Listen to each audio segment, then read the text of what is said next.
Hello friends and welcome to another tutorial on Geeks for Geeks. In this video, we are going to understand the program which helps us in finding largest number less than or equal to n in a binary search tree. First, let us take an example. We try to find the predecessor of the target. We keep two pointers, one pointing to the current node and one for storing the answer. If the current node's data is greater than n, we move towards left.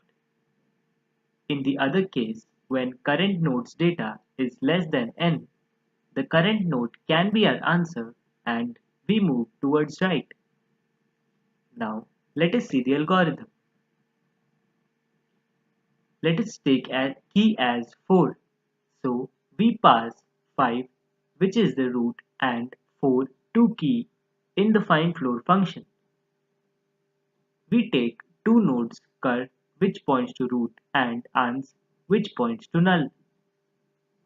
Since cur is not null, we enter the while loop and check if cur's key is less than key. As 5 is not less than 4, we go to the else part and set cur equal to cur's left.